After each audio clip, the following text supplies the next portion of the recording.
So some of you were at my talk not too long ago, I think about 2 months ago, on HIV and hepatitis C. This is a little different. You'll see some repeats, but a lot of this is new too because the guidelines were updated May 24th. So some new things in here. Excuse me. So I'm going to talk about virology and epidemiology, some on clinical manifestations, treatment regimens, relapse and reinfection, and drug interactions. Hepatitis C, it was isolated and defined in 1989. There's 6 genotypes. It can survive up to 4 days outside of the body. It's very error-prone. Up to 85% of virions are unique. So they're up to 10 of the 12 virions produced per day. 70 million people are chronically infected worldwide. About 350,000 die annually. There are 3 million infected in the US and 400,000 in Texas. Now, so far worldwide, about 3 million people have received direct-acting antivirals and essentially curative treatment. Most people who have chronic hepatitis C infection were born between 1945 and 1965 and acquired hepatitis C in the 70s to 80s, and it's thought that most people are unaware of their status. Blood transfusion was one of the leading modes of transmission back before 1992 when screening began. And hepatitis C remains the leading cause of liver transplantation in the U.S. It's associated with about 15,000 deaths annually in the U.S.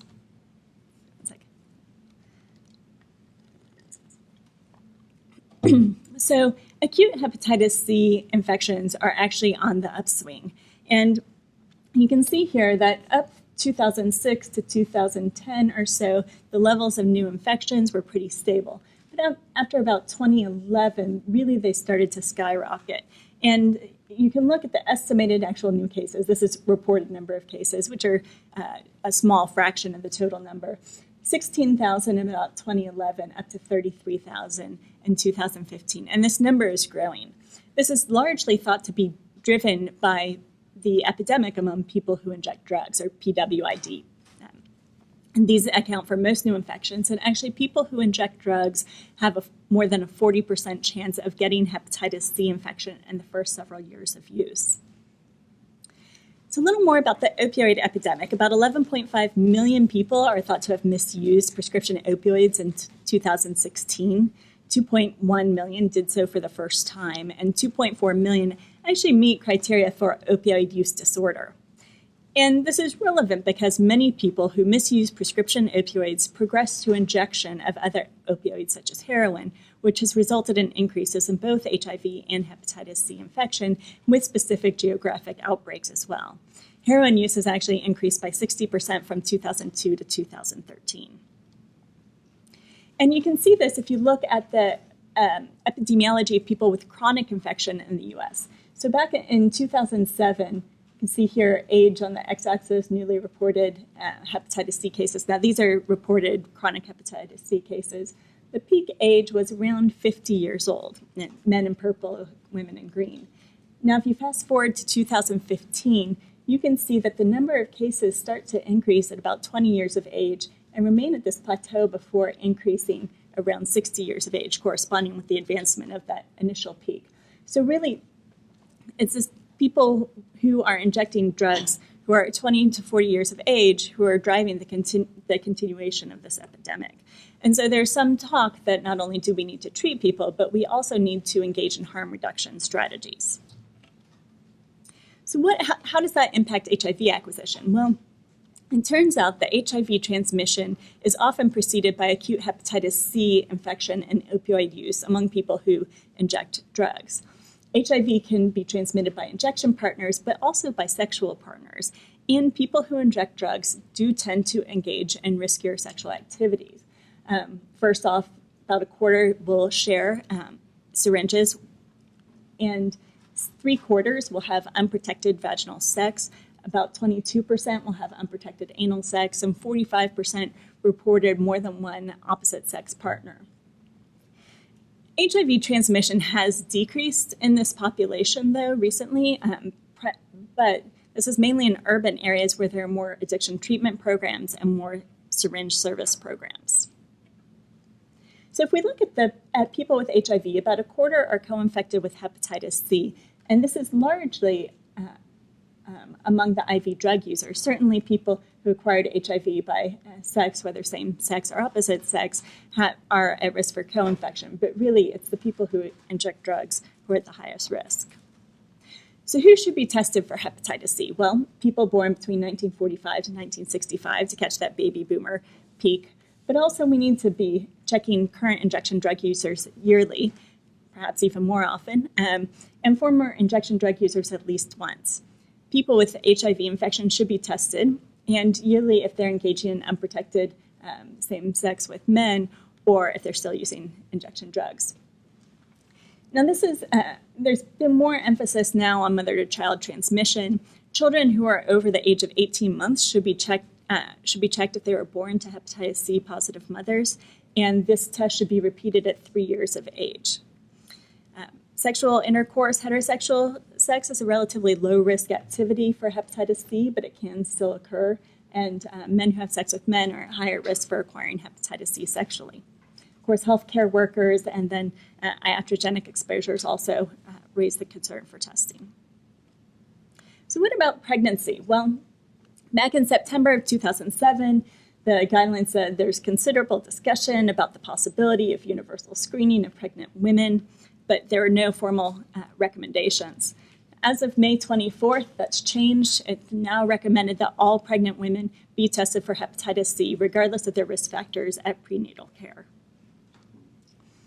So how are people tested? First, hepatitis C antibody. If that's non-reactive and your suspicion for acute hepatitis C is really, really low, then you can stop treatment. But if the antibody is reactive, then you have to determine, well, is this someone who had past infection, either treated or spontaneous clearance or not? And to do that, you test for hep C RNA. Not detected, there's no current infection. The hep C RNA is positive, there's current infection. So acute hepatitis C infection typically is asymptomatic in about 80% of people, but some people, about 20% or so, will present with symptoms on average about 6 weeks after exposure, but it can occur anywhere from 2 weeks to 24 weeks after exposure. And these are typical hepatitis symptoms: fatigue, nausea, vomiting, also some abdominal pain, hyperbilirubinemia, and joint pain. 20% of people will clear hepatitis C spontaneously, although this rate is lower in people with HIV. So if we look at the natural history, after exposure, about 20% will resolve, and these are the IgG positive, RNA negative people.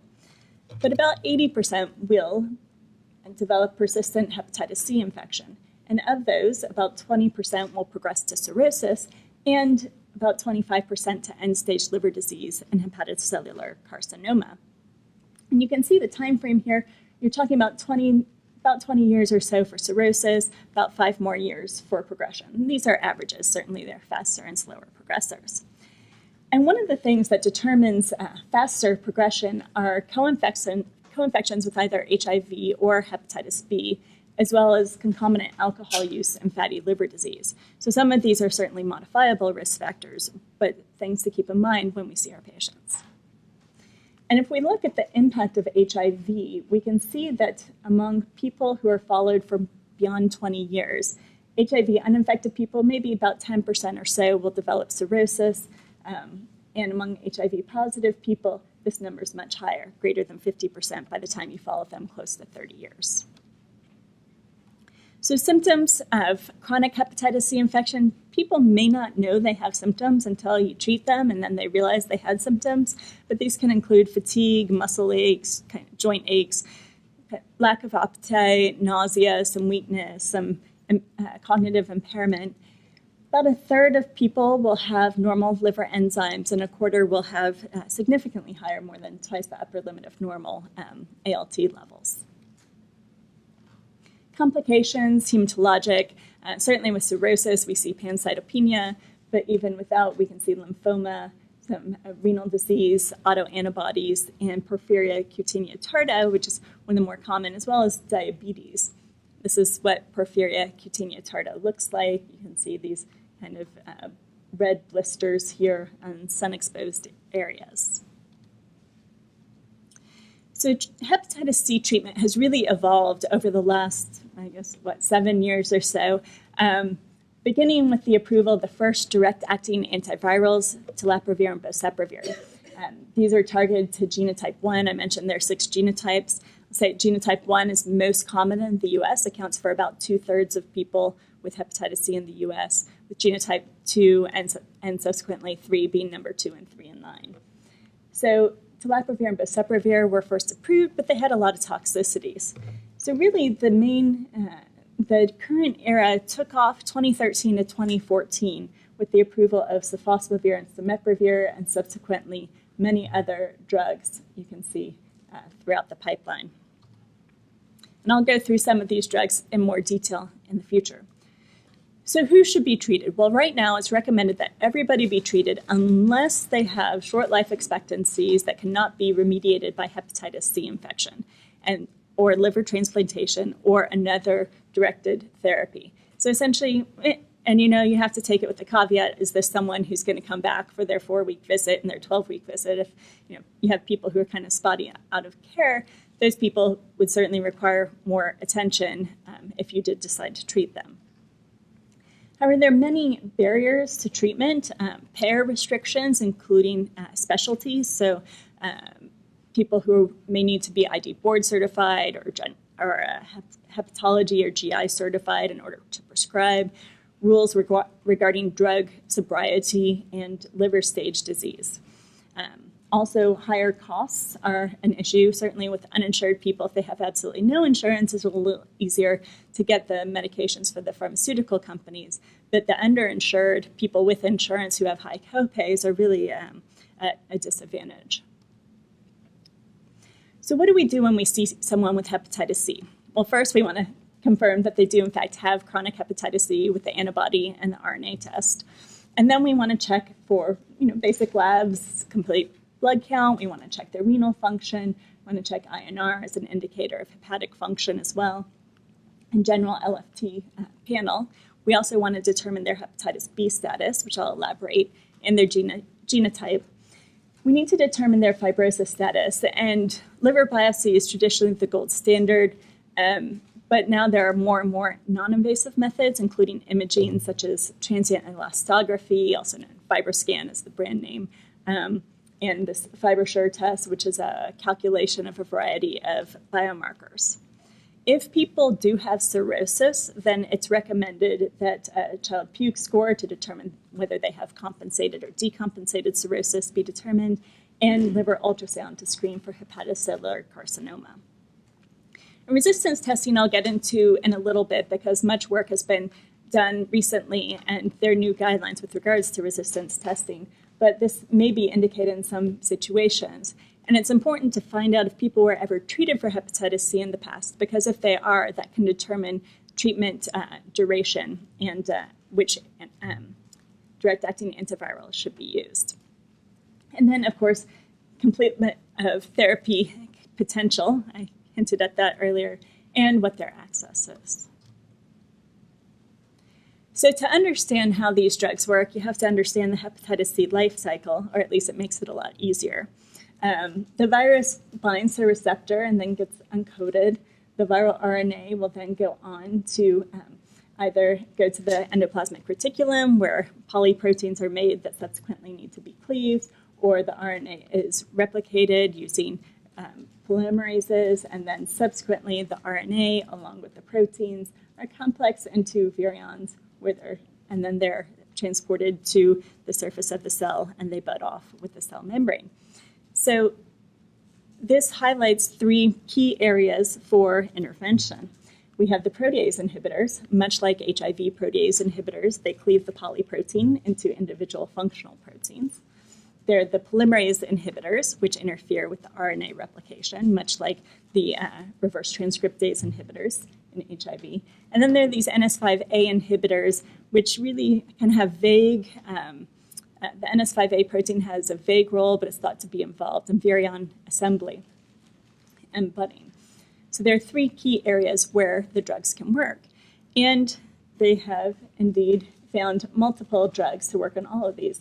And those of you who have heard me talk before have heard my spiel about the suffixes, but they made it easy to keep the drug classes straight. The protease inhibitors end in Previr, the NS5B, which is the polymerase, and Buvir, B Buvir, and the NS5A inhibitors that are involved that prevent budding and release, and an Asvir, A Asvir, B Buvir, protease, Previr. So it really made it easy to keep track as more and more drugs have been approved. So this is a list. I believe I included all of the FDA-approved antivirals here, and you can see the wholesale cost for a 12-week treatment course. You can see one of these is not like the others, but by and large, you're looking at $70,000 to $100,000 for 12 weeks of treatment. So you see why cost is a burden. So how do we choose which drugs to use? Well, first, we need to consider the genotype. We need to consider what other drugs they're taking and what other drugs they need to be taking. Funding, of course, the presence of cirrhosis and whether they have compensated or decompensated liver disease. We need to look at comorbidities, particularly renal disease and cardiovascular disease, and whether they've failed previous treatment regimens, as well as if they have any resistance mutations in certain circumstances. So private insurance companies, the regimens, some of them have specific drugs on formularies, so the regimens can vary based on plan. Medicare Part D generally covers all of the direct-acting antivirals, so that makes it pretty easy. Medicaid does require, in Texas, advanced fibrosis and a negative urine drug screen. The formulary has recently been revised to include an easier-to-take regimen compared to the initial regimens that were on the formulary. And ADEP, all regimens are currently available to currently enrolled patients with an easy supplement form. It may help with Medicaid patients with low fibrosis scores who have HIV. So in terms of states where there's a minimum fibrosis requirement for treatment, Texas is among those with the strictest requirements, namely F3, which is bridging fibrosis. So essentially, it's a substantial amount of fibrosis, although not yet cirrhosis. Cirrhosis is level 4. So, on a scale of 0 to 4, it's at level 3 in terms of fibrosis. So pretty severe scarring is required. So this is a case of a little complicated, but this guy highlights many of the issues we need to consider when prescribing hepatitis C treatment. So 62-year-old guy has hepatitis C, was diagnosed 15 years ago. He has genotype 1A, hep C viral load of 1.2 million. He's F4, so he has cirrhosis. He does not have decompensated cirrhosis. He's child's class A. He doesn't have any cancer, so that's good. He's vaccinated against hepatitis B, and he didn't engage in hepatitis C treatment because of the side effects of the older drugs, interferon, namely because it was so poorly tolerated. He had an HIV diagnosed about 20 years ago and was on tenofovir alafenamide, emtricitabine, and boosted darunavir. His CD4 count's high, 794, and his viral load is undetectable, so his HIV is doing quite well. He has multiple comorbidities, hypertension, dyslipidemia, so those determine some of his drugs he's on, chronic kidney disease, stage 3, and diabetes. He's on atorvastatin, lisinopril, and insulin, and has Medicare.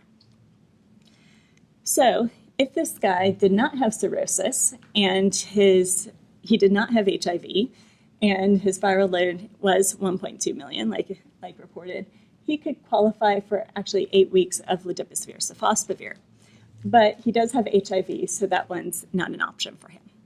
Now, if he did not have cirrhosis, he could also qualify for glecaprevir, pibrentasvir, and for 8 weeks as well. But he does have cirrhosis, albeit compensated cirrhosis, and he still has a lot of options. He has 4 well-tolerated medications that are 12-week courses. So really much better than it used to be. And in fact, in terms of efficacy, by and large, the sustained virologic response rate, so essentially the cure rate, is more than 95% for most regimens. So what do we think about? Well, we think about drug interactions. He was on boosted darunavir, so ritonavir, darunavir, and that makes elbasvir, grazoprevir, and glecaprevir, pibrentasvir not recommended, essentially because of drug interactions. Sofosbuvir velpatasvir is an option, as is the older ledipasvir sofosbuvir. Either one of those would have been fine at the time. Ledipasvir sofosbuvir had been around for so long, people are comfortable with it. That was used. If his glomerular filtration rate was closer to 30, then we would have to start to take into account his renal function. And sofosbuvir is not recommended for people with creatinine clearances under 30. So the 4 key regimens that I mentioned include ledipasvir sofosbuvir. This was the first 1-pill once-a-day regimen to be approved back in October of 2014. It's recommended for genotypes 1, 4, 5, and 6, not genotypes 2 and 3, so not the second and third most common genotypes. It's also fine to use with decompensated cirrhosis, with ribavirin. It's also okay to use with liver transplant along with ribavirin. And it's approved for pediatric patients over the age of 12.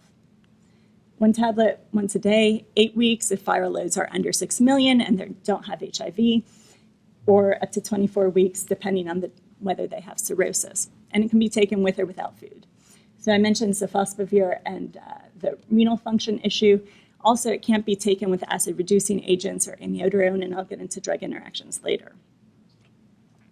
So elbasvir grisaprevir is the second drug of the first-line regimen that was approved. This was approved in January of 2016.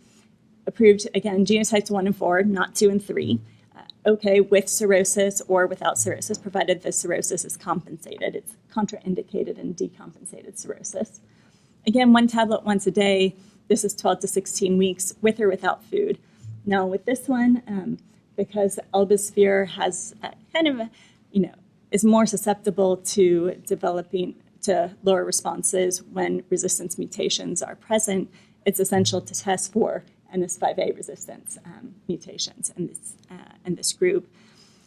What's great about this medication is that it's fine to use even in people on dialysis. So this was a big barrier when sofosbuvir ledipasvir was first approved. We couldn't offer anything to our renal patients, and certainly renal disease is a major comorbidity in people with HIV infection. Recommended to follow up liver enzymes, and again, drug interactions. You'll see this over and over. Rifampin, St. John's wort, anti-epileptic drugs, they interact with a lot of these medications. So sofosbuvir velpatasvir was approved about 6 months later, and this is the first pan-genotypic drug. So the other 2 drugs I mentioned were fine for genotypes 1, 4, 5, and 6, but not 2 and 3.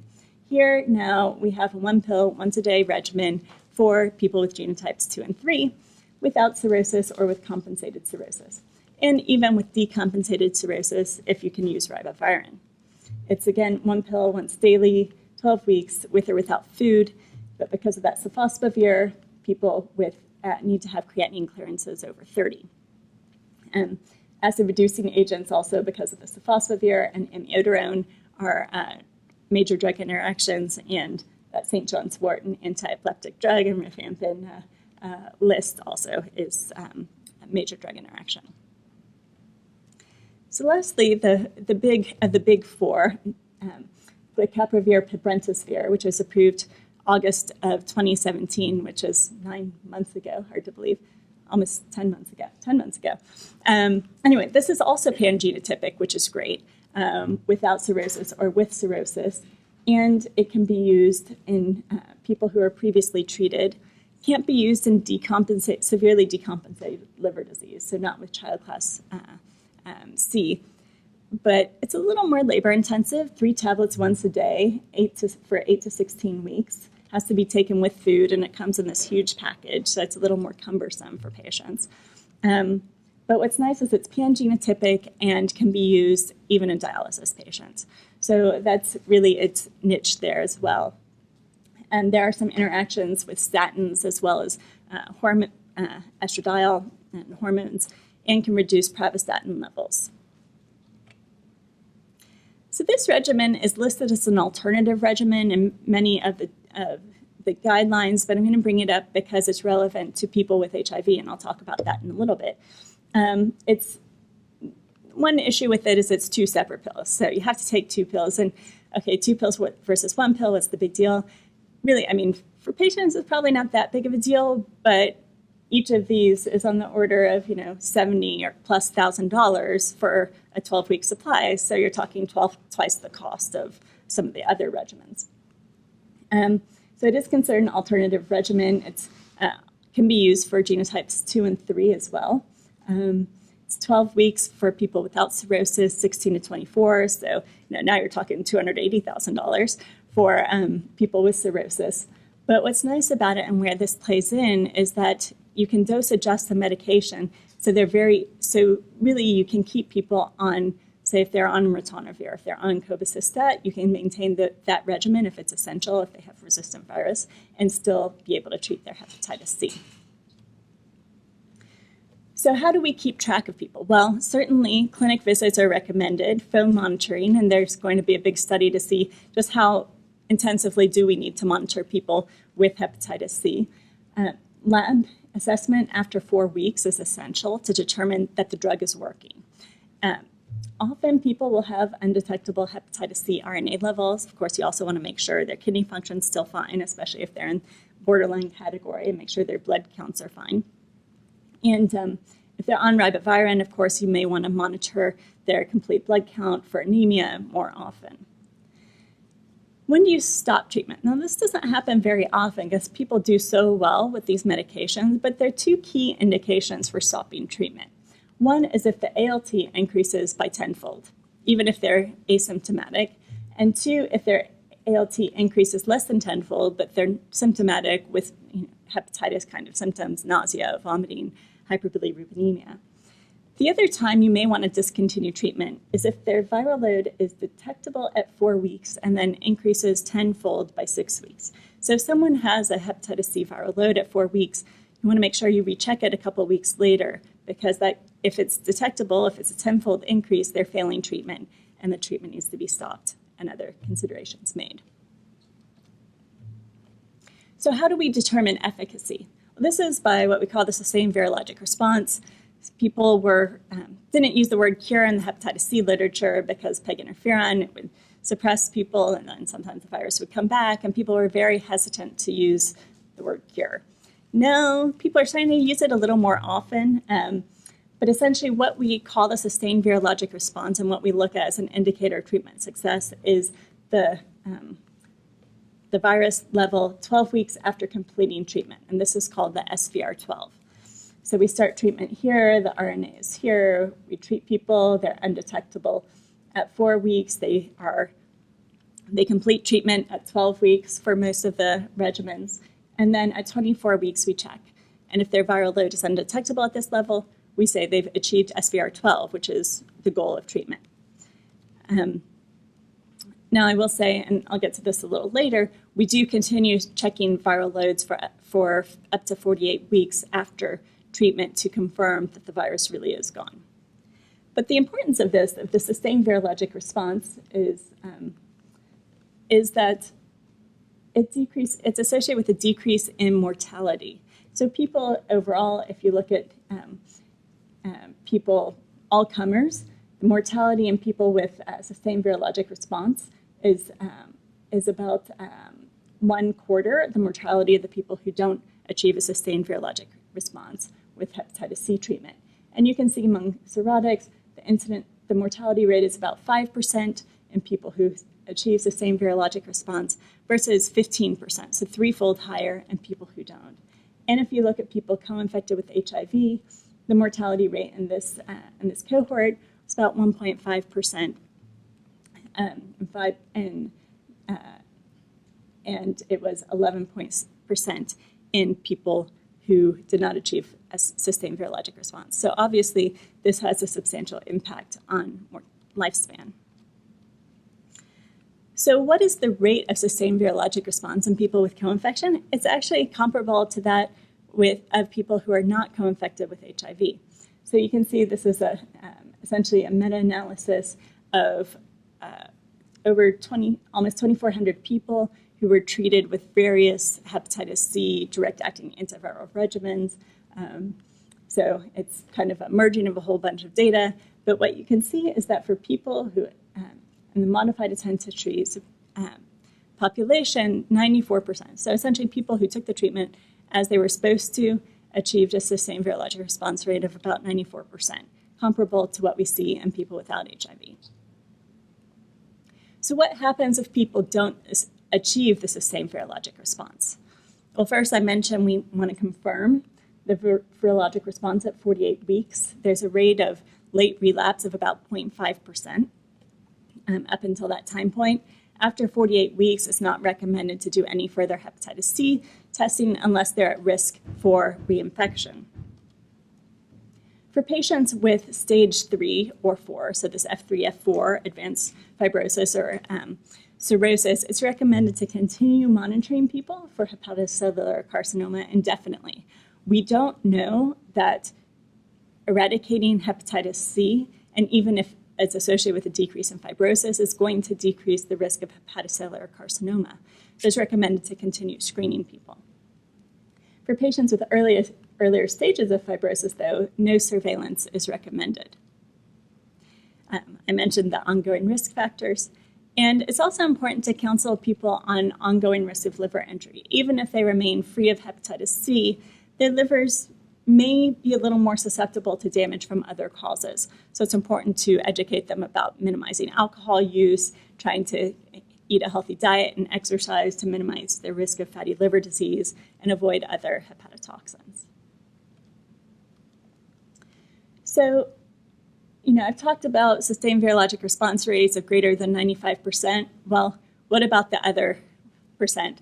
In this meta-analysis of a variety of studies, there was a 3% of people who did not achieve sustained virologic response or cure. So what do we do with those people? And that was genotype 1. This is genotype 3.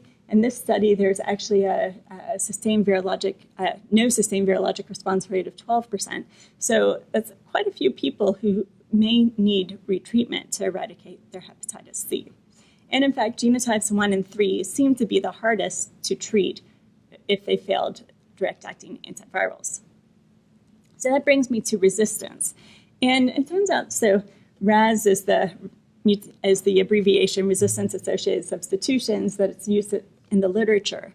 And most clinically significant resistance mutations are associated with the NS5A gene, or the NS5A protein that's involved in virus budding.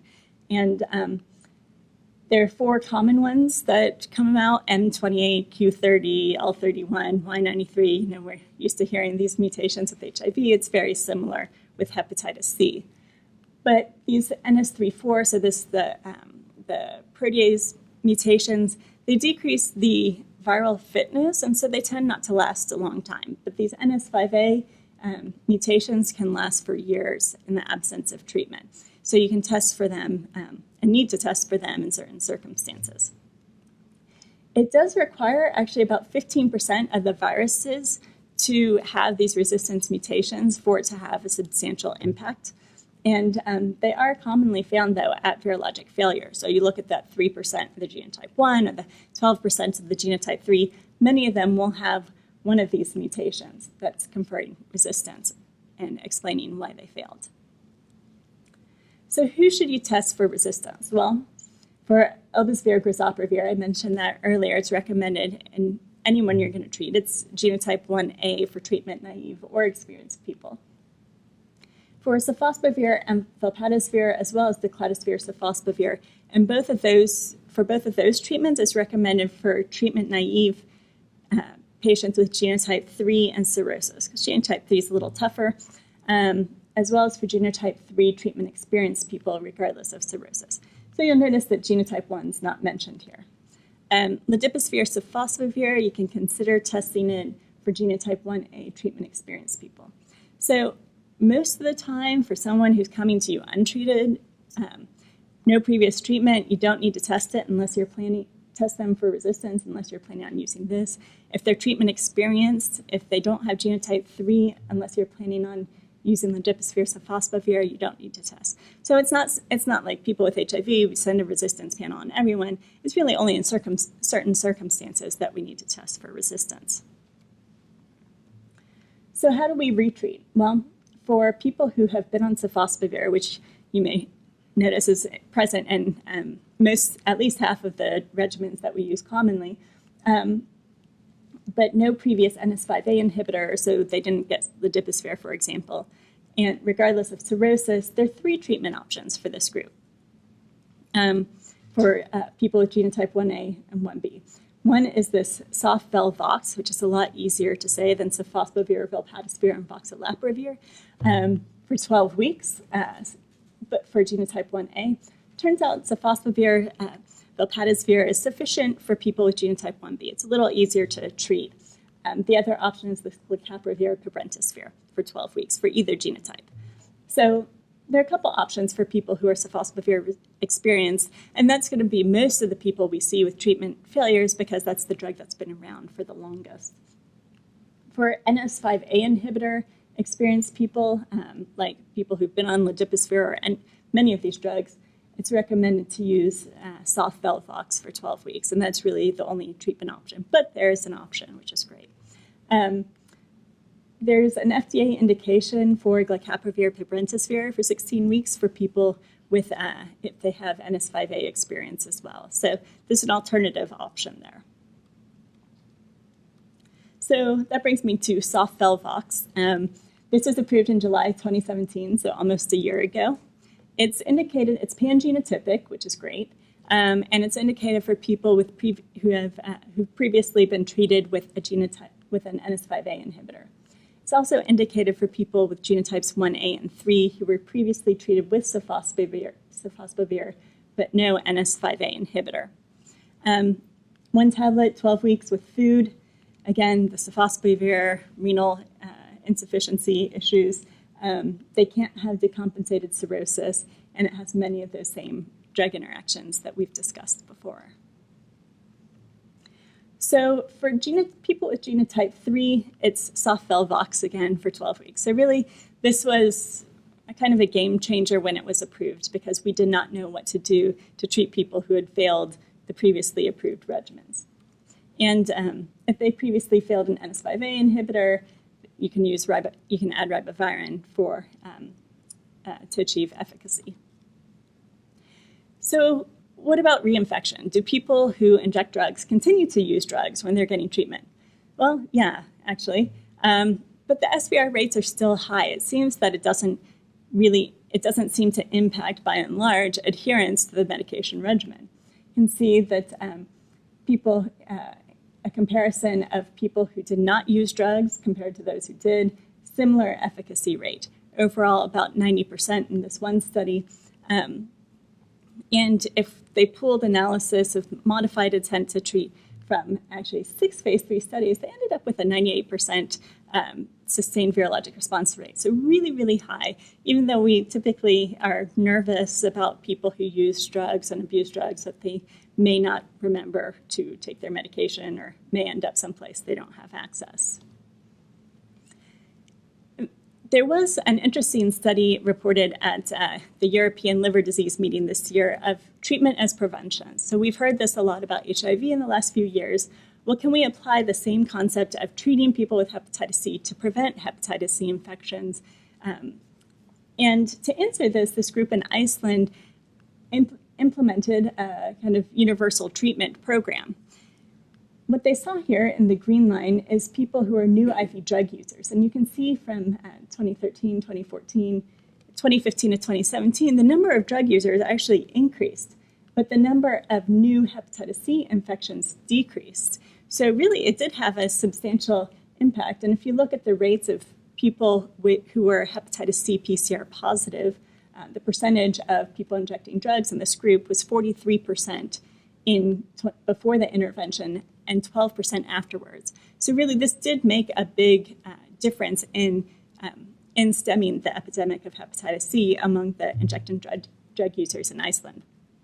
Overall, the sustained virologic response was about 90% in the population overall, 94% in people who actually completed the treatment. So they likened this to like what San Francisco has done in talking about the community viral load. So the community viral load of hepatitis C really decreased with this intervention. So what about acute hepatitis C infection? how do we manage it? Well, first off, if someone's been exposed to hepatitis C, or they anticipate they're going to be exposed, or they're an ongoing IV drug user and they don't have hepatitis C, no treatment is recommended. So there's no pre-exposure prophylaxis currently recommended. There's no post-exposure prophylaxis currently recommended. The definition of acute hepatitis C actually is a lot longer than you might think. It's 6 months post-exposure. People may not always know when their exposure incidence is, but that's the strict definition. And it's diagnosed, we talked about earlier, with the RNA and antibody.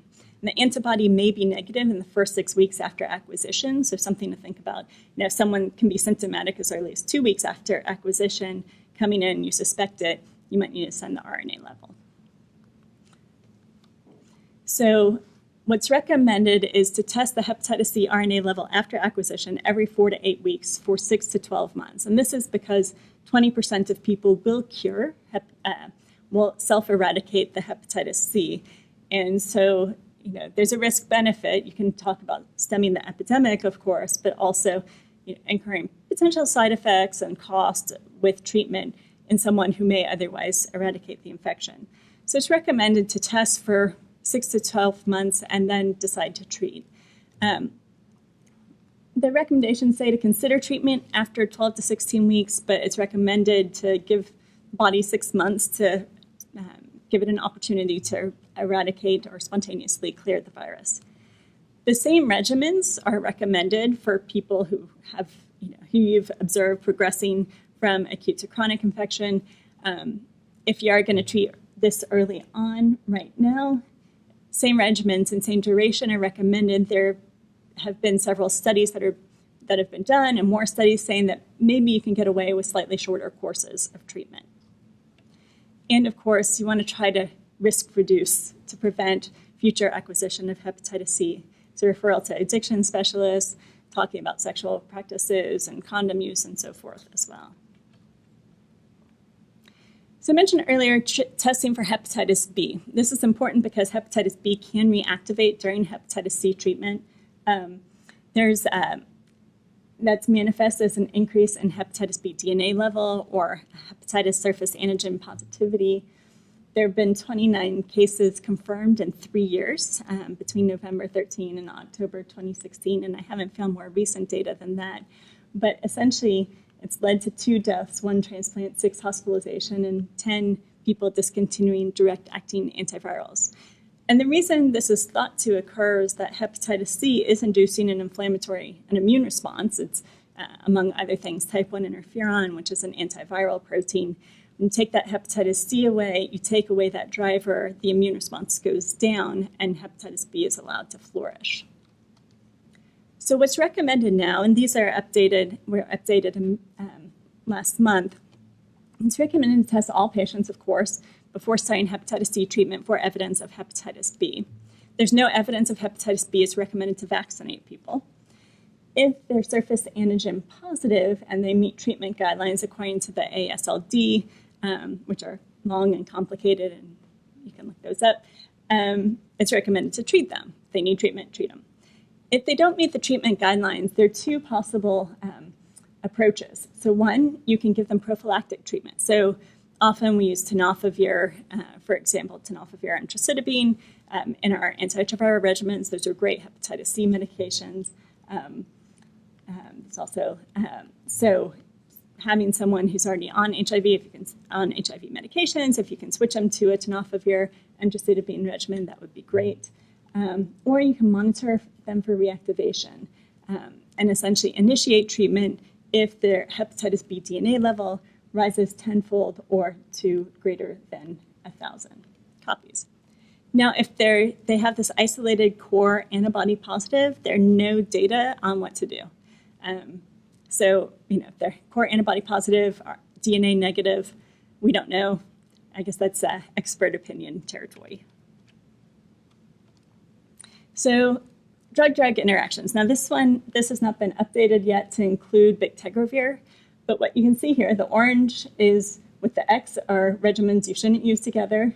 The green looks yellow up there, but it's green on my screen. With the check marks are ones you're fine to use together. The asterisks are cautions. And essentially what you'll notice is that rilpivirine, dolutegravir, raltegravir, and are all fine to use as far as third agent, as far as NRTI backbone. There are no X's, no asterisks by abacavir lamivudine or by tenofovir alafenamide. So these are generally the safe antiretrovirals to use. Tenofovir alafenamide, abacavir lamivudine, emtricitabine, rilpivirine, raltegravir, dolutegravir, and bictegravir are all safe to use with pretty much all of the hepatitis C regimens, which makes it easy because most of our patients are now on integrase inhibitors. But TDF is a little tricky. So sofosbuvir with ladipasvir or vilpadisvir can increase tenofovir levels when it's given as TDF, so in the form of Viriad or Truvada. And it's recommended to avoid those, the sofosbuvir with ladipasvir or vilpadisvir in people with creatinine clearances under 60. So I talked a lot about the creatinine clearance under 30, but now 60 may be also an issue for people who are taking TDF-based regimens. But you can switch them to TAF, and that's fine. The other issue is that TDF levels are going to be highest in people who are on boosters. So really, people at biggest risk here are going to be like people on TDF, emtricitabine, plus boosted darunavir, for example. So darunavir ritonavir actually can increase the potential hepatotoxicity of voxeloprevir and glecaprevir pibrentasvir. So in those circumstances, it's recommended to closely monitor liver enzymes if you're co-administering those drugs. And the nice thing about declinasvir is it can be dose adjusted. So with the boosters, the ritonavir and cobicistat, declinasvir doesn't need as high of a dose, 30 milligrams is fine. With the drugs that tend to inhibit or enhance metabolism, like efavirenz or etravirine, higher doses, dolutegravir 90 milligrams is recommended. Regardless, antiretroviral therapy should not be stopped to start hepatitis C treatment. If you run into an issue, contact an expert. Waiting a month or 6 months, find out what other studies are going on, and so forth. But the risk in short term of stopping antiretroviral therapy is greater than the risk short term of not starting hepatitis C treatment. So some notes about co-infection. There's more liver-related morbidity and mortality in people with HIV infection, even when they're well treated on antiretroviral therapy with undetectable HIV RNA levels. There's also more non-hepatic organ dysfunction, including renal dysfunction. Similar efficacy and adverse event rates in people with and without HIV on the direct-acting antivirals. They can be treated and retreated with the same regimens as people with hepatitis C monotherapy. And declinasvir or plus sofosbuvir with or without ribavirin is what's recommended if the antiretroviral regimen cannot be changed. The other thing I mentioned, ladipasvir sofosbuvir for 8 weeks is not recommended for people with HIV. So some other drug interactions, the acid-reducing agents with sofosbuvir, not a good idea. The anticonvulsants, pretty much with everything. And St. John's wort and statins pretty much interact with everything. Hormones, have to think about with the glecaprevir pibrentasvir. I guess rifampin, although we don't use it so much, but we do use it on occasion, also interacts with many of the direct-acting antivirals. So lastly, I'll talk about people with renal impairment. So people who have CKD stage 4 or 5 or on dialysis, they have two options. So eldesvir, grazoprevir, or glecaprevir, pibrentasvir. So their treatment options out for them. Duration's the same, 12 weeks for the top and 8 to 16 weeks, pan-genotypic for this regimen. Adverse reactions, events for everybody, nausea, headache, fatigue. Voxeloprevir is associated with diarrhea and hyperbilirubinemia. And of course, ribavirin, many may be familiar with the hemolytic anemia risk as well as teratogenicity. I'll just mention this. This is an old school regimen, paritaprevir, ritonavir, ombidisvir, and desabovir used to be the first-line agent for Medicaid in Texas. It can cause decompensated liver disease, so that was problematic. So to sum it up, hepatitis C affects approximately 25% of people with HIV in the US. Chronic hepatitis C is a major driver of end-stage liver disease in people with HIV, and HIV is a driver of end-stage liver disease in people with hepatitis C. Similar sustained virologic response rates in people with and without HIV infection. Reinfection after cure can occur, but it is unusual and it is treatable. Hepatitis B can reactivate during hepatitis C treatment and can be fatal. And drug interactions we really need to look at, consider with people with expertise in treating both HIV and hepatitis C. And lastly, HCVguidelines.org. This is a joint project by the American Association for the Study of Liver Disease, the Infectious Disease Society of America. They're updated frequently. They're updated September 2017 and May 24th, and I'm sure they'll be updated again and as more publications come out and more presentations happen at different meetings. So with that, I'm happy to take questions. Excellent. Well, thank you all for your attention.